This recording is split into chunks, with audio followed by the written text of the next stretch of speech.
There are moments in life when the silence after love feels heavier than any word that could be spoken.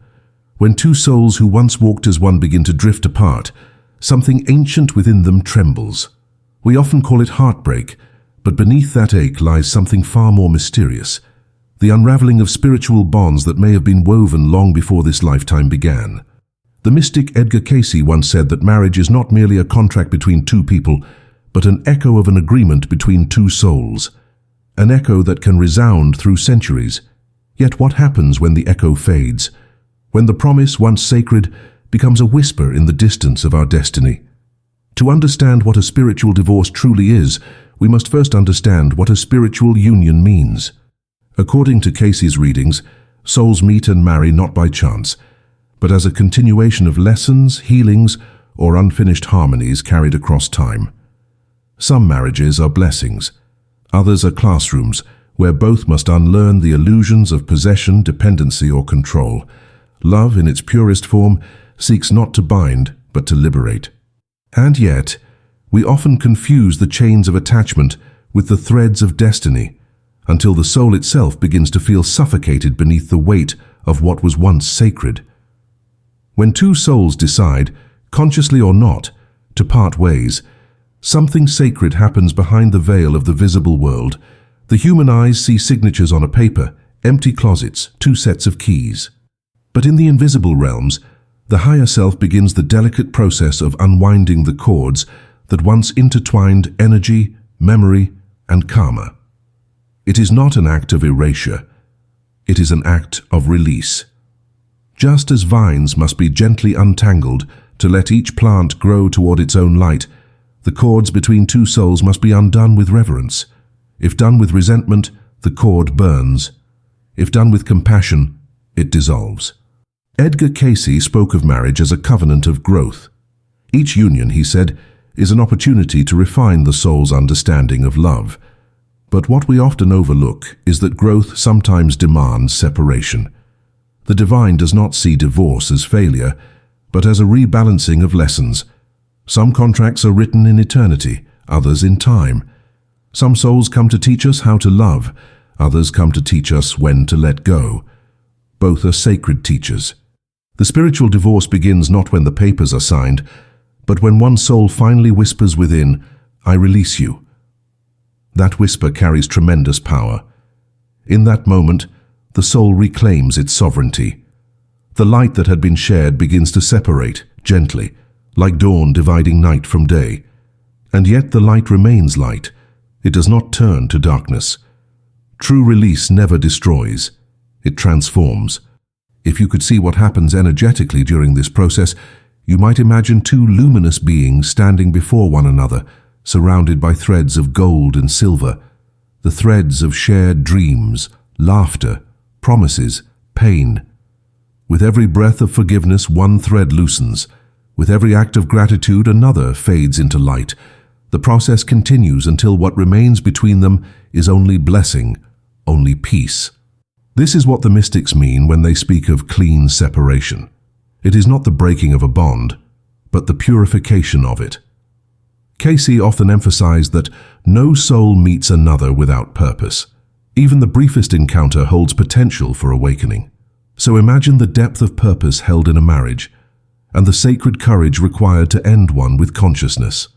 Most people think of divorce as failure, yet in the spiritual sense it can be the final stage of completion. It is the closing of a karmic circle.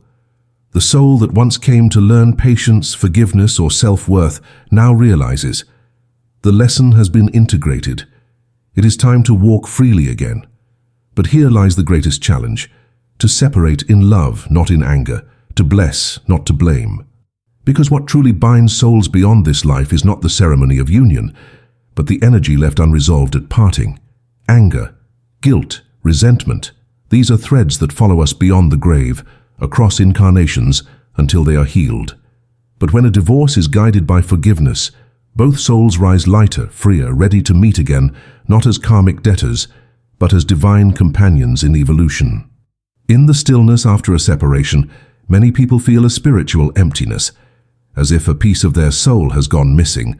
But this is only the echo of the bond releasing. The energy once shared now returns to its rightful owner. You begin to feel yourself fully again. The loneliness is not a void, it is the space of rebirth. The soul, freshly freed, begins to remember its original vibration, who it was before it merged, before it loved, before it lost. It is a return home. Cayce believed that no true love is ever lost. Love is energy. It cannot be destroyed, only transformed. When a marriage ends, the form changes, but the essence remains. The love that once took shape as a partnership may now become compassion, friendship, or simply light that radiates quietly within. That is why, in the spiritual view, a divorce is not the death of love, but the metamorphosis of it. The caterpillar of human attachment gives way to the butterfly of divine understanding. So perhaps the real question is not, why did we end, but rather, what have we become?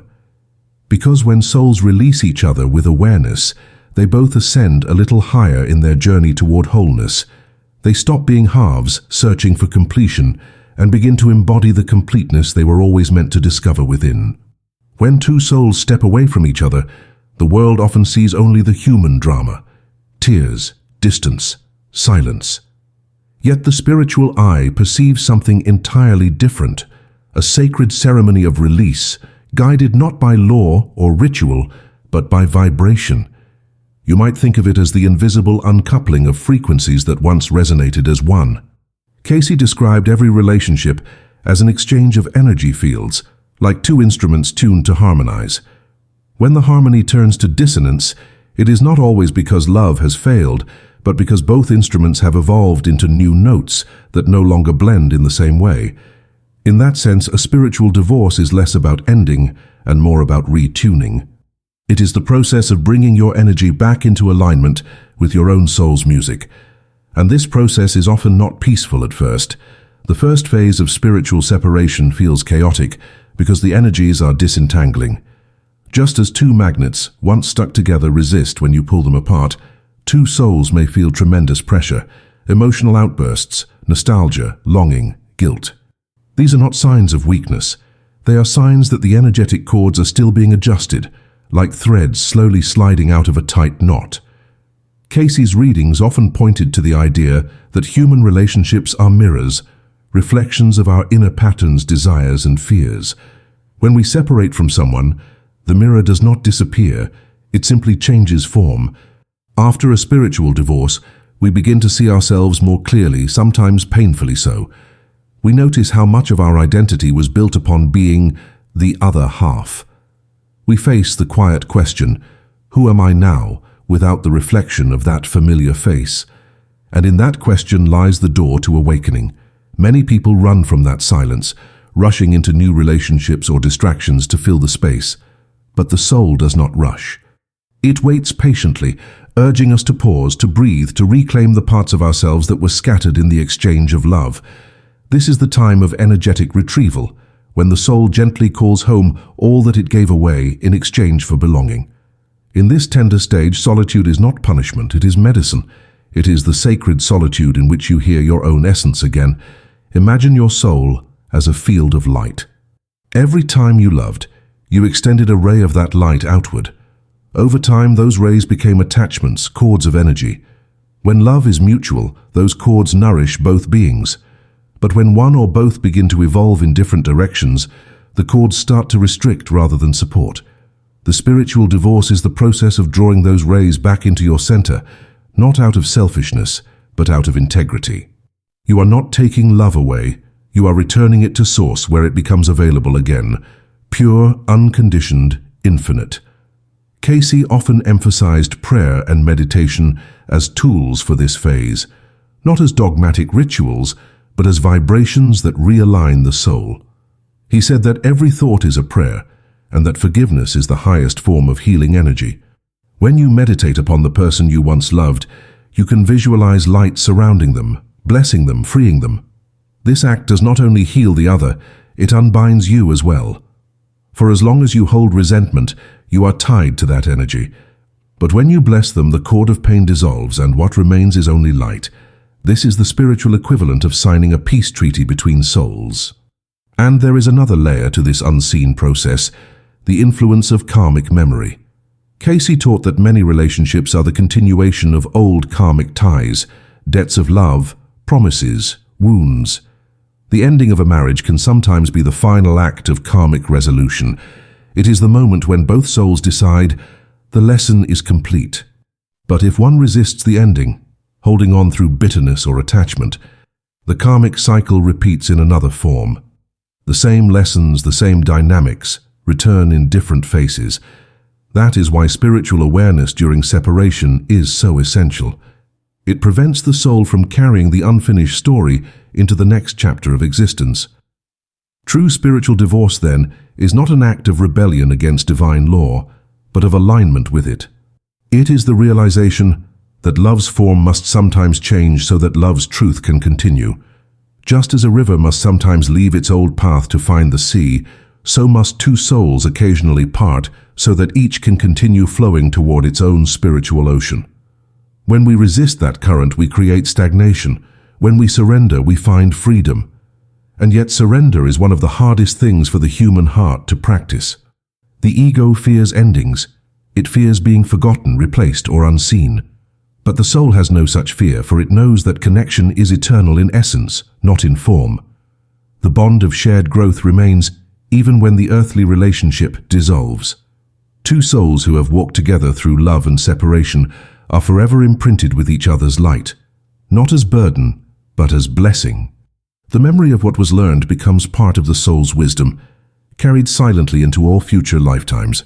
In this light, forgiveness becomes not just an act of kindness, but a spiritual technology. It is the alchemy that transforms pain into wisdom, attachment into compassion. To forgive is not to say it didn't matter. It is to say it mattered deeply, and I now release it back to love. Forgiveness unties the soul from the wheel of repetition. It says to the universe, I have learned, I am free. And when that vibration is sent forth, the universe responds in kind, aligning new paths, new connections, new levels of being. In the end, spiritual divorce is not a tragedy. It is a rite of passage. It is the moment when the soul stands before its own reflection and recognizes that completion is not loss, but evolution.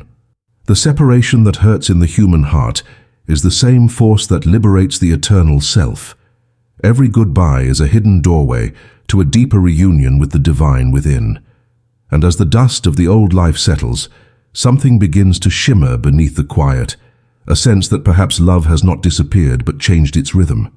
For that perhaps the two souls, though walking separate roads, still rise under the same eternal sun, each carrying the light of what they once were, now transformed into wisdom, compassion, and grace.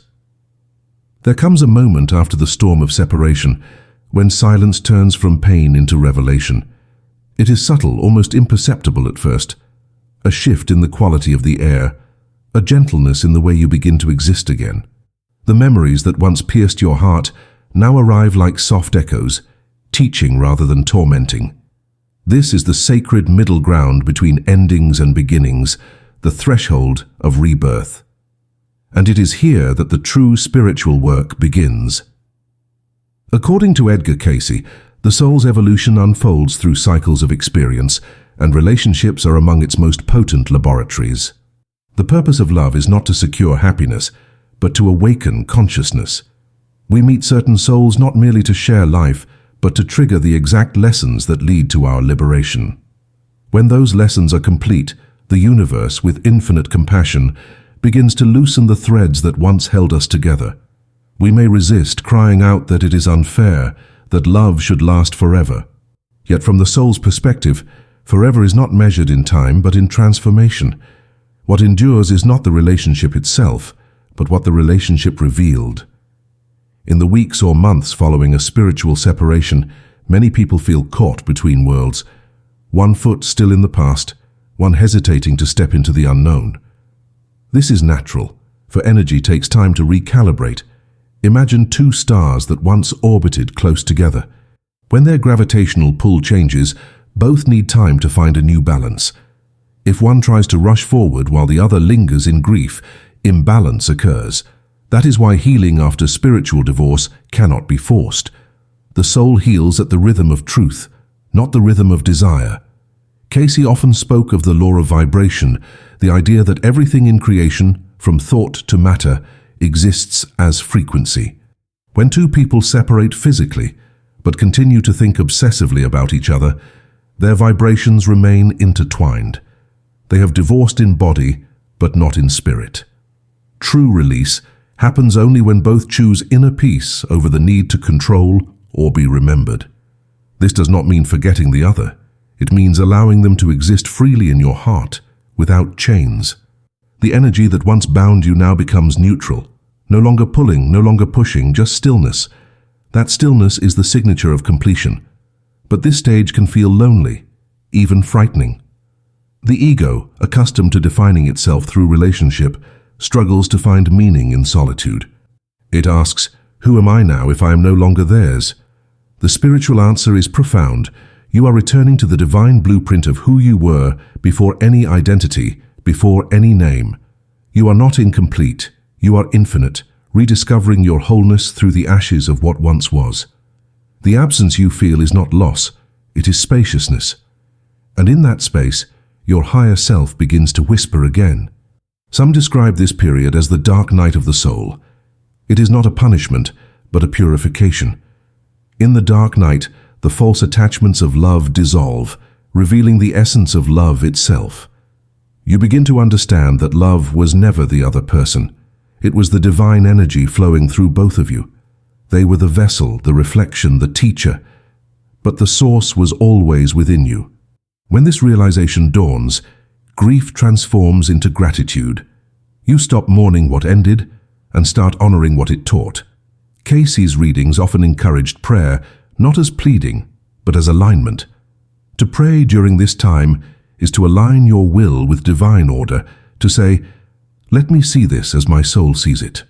Such prayer does not seek reunion or revenge, but revelation.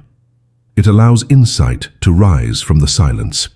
You begin to see patterns, how you were drawn to this soul to heal something ancient, how the separation, though painful, was written as liberation. You start to perceive your life not as chaos, but as choreography. Every encounter, every heartbreak, every goodbye becomes part of a perfect design of awakening. It is also in this sacred space that forgiveness deepens into compassion. True compassion arises when you realize that your former partner too was learning, that they too were guided by the same invisible currents of evolution. Perhaps they could not stay because their lesson diverged from yours. Perhaps they acted from fear, confusion, or old wounds. To see this not as betrayal but as soul necessity is to open the heart to divine understanding.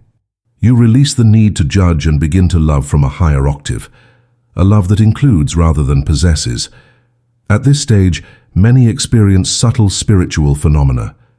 Dreams in which the ex-partner appears, moments of synchronicity, sudden waves of emotion without clear cause. These are signs that the energetic threads are still completing their dissolution. When such moments occur, do not resist them. Simply witness them with awareness. Say silently, "Thank you for the lesson, I release you into light." Each acknowledgement unties another strand of the invisible web, until finally both souls stand clear and whole, no longer bound by the past, but enriched by it. Then gradually, something miraculous begins to happen. Where there was once pain, there is now presence. You start to feel an expansion, a quiet joy with no apparent source. This is the soul returning to its natural vibration of freedom. The energy once trapped in longing becomes available again for creation, service, inspiration. You may notice new people entering your life, not to replace what was lost, but to resonate with the new frequency you have become. Because energy attracts energy, and now that your vibration is clear, you draw only those who meet you in authenticity. It is in this renewal that the meaning of spiritual divorce becomes luminous. It is not an ending, but an evolution of love's expression. You have not failed, you have fulfilled. The universe does not measure success by how long two people remain together, but by how much they awaken each other while they are. When the awakening is complete, separation is simply the soul's way of saying, "We have graduated." And like two students leaving the same classroom, you part not in bitterness but in silent acknowledgement. knowing that you will meet again in another place, another form, perhaps beyond even time itself. And as you walk forward into the light of your own path, you begin to feel a quiet gratitude, not just for the love that was, but for the wisdom it revealed. You no longer seek completion in another, for you have found the infinite within yourself. And from that fullness you can now love again, not to fill a void, but to share abundance. This is the final grace of spiritual release, to discover that love never truly leaves. It merely changes its address, moving from the shared home of two souls into the eternal dwelling of the divine within. When the soul finally reaches the far shore of a separation, what it finds there is not emptiness, but a vast horizon of quiet light. You begin to realize that the journey was never about losing someone, but about finding yourself. Every tear that once fell like rain has now watered the soil of awakening. You stand rooted, gentler yet stronger, aware that even pain was a form of grace. And as you look back upon the path, you see that the moments you thought were endings were in truth openings, sacred doorways through which love evolved from possession into presence. Edgar Cayce believed that all human relationships are rehearsals for the soul's ultimate reunion with the divine. Every bond, every marriage, every heartbreak teaches us how to love more purely, until we learn to love without fear, without demand, without the illusion of ownership. When two souls meet and part, they are practicing divine love in its rawest form, the courage to give without guarantee, and the wisdom to release when the lesson is complete. The true marriage, Cayce would say, is between the soul and its creator. All earthly unions are reflections of that greater covenant. And so, when a marriage dissolves, what the universe asks of us is not despair, but remembrance. To remember that we are never truly separate from the source that unites all hearts. In this light, spiritual divorce becomes a profound rite of passage, a ceremony not of endings, but of integration. The soul gathers all it has learned from the union, the tenderness, the wounds, the shared laughter, the silent lessons. It places them in the temple of memory, not as relics of failure, but as sacred offerings. You might imagine this as standing before an altar of light within your heart. On it rests everything the relationship brought into being, every joy, every sorrow. You bow, not in grief, but in gratitude. You whisper, "Thank you for walking with me." And in that moment you feel the energy that once bound you shift into a blessing. What was heavy becomes radiant. What was painful becomes holy. Cayce's teachings often return to the law of oneness, that every soul is part of the same divine consciousness.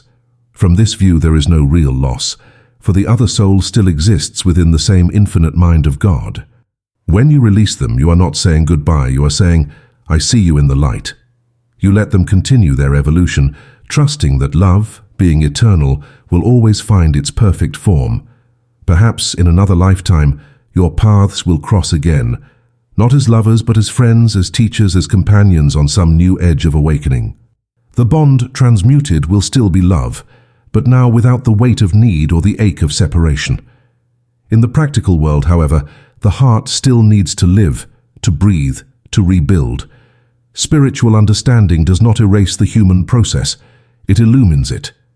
Healing after a spiritual divorce is an act of daily devotion. It begins with presence, the willingness to feel what is real. Some days that feeling will be sorrow, other days relief, then gratitude, then silence. Allow them all. For emotions, Cayce reminded, are the language of the soul, each one a messenger carrying a truth to be embraced, not avoided. In allowing them, you allow yourself to be cleansed of the residue of the past. One of the most powerful practices in this phase is stillness. Spend time alone without distraction, not in loneliness, but in sacred solitude. When you sit quietly, eyes closed, breathing softly, you begin to sense the new frequencies moving through you. What once felt like emptiness begins to pulse with subtle light. You are recalibrating to your natural vibration, the vibration of peace. And from that peace, guidance begins to rise. You may receive insights about your path, inspirations about your purpose, or simple moments of clarity, small revelations that remind you that life continues, that love continues, that you continue. It is in these quiet spaces that something extraordinary happens. A deep forgiveness, not just for the other, but for yourself. You forgive the versions of you who didn't know better, who clung too long, who feared too much. You forgive yourself for loving imperfectly, for failing to see your own worth, for trying to control what was never yours to control. Forgiveness becomes a river, flowing backward through your timeline, washing away the guilt, the what-ifs, the if-onlys. And as it flows, the heart grows lighter, more spacious. You realize that love, even when it breaks, was never a mistake. It was your soul's curriculum. From this awareness, a new form of love begins to emerge. Not the grasping love of the past, but the expansive love of presence. You begin to see beauty in everything again, in morning light, in the rhythm of rain, in your own quiet company. You no longer seek to be completed. You begin to overflow. The love that once reached outward now radiates inward and outward at once, blessing all it touches. You may even feel compassion for the one you once lost, sensing their journey unfolding in its own sacred rhythm. The pain that once divided you becomes the thread that connects you to every soul who has ever known heartbreak. You begin to understand what it means to be human, to love, to lose, to learn, to love again. And when one day a new soul appears on your horizon, not as a replacement, but as resonance, you will meet them differently. No longer with the desperation of need, but with the serenity of freedom. You will not ask them to fill your emptiness, you will invite them to share your fullness. This is the fruit of spiritual divorce, the birth of a self that knows how to love without fear. The next relationship, if it comes, will not be built upon the ashes of the last, but upon the light that was refined through it. You will no longer say, "I belong to you," but "I walk beside you." And that is the purest form of union. In the end, spiritual divorce is not an event. It is an awakening. It is the soul's way of remembering that love was never meant to be a prison, but a pilgrimage. Every person we love leads us closer to the realization that all love flows from the same divine source. When we release each other, we are not breaking apart. We are returning to that source, lighter, wiser, more whole. The sacred vows we once made do not die. They evolve into blessings whispered across dimensions. Thank you. I see you. I bless you. I am free. And so, as you step beyond the story of what ended, carry this truth within you. Nothing truly ends in love. The form may fade, but the essence remains, eternal, radiant, and ever returning. You are not the broken pieces of a failed union. You are the living continuation of divine love, learning how to shine through human experience. Let that truth be your prayer, your peace, your purpose. Now breathe deeply. Feel the quiet space where loss once lived. That is the space where God enters. That is where new life begins. If these words have resonated with your heart, take a moment to share your own journey in the comments.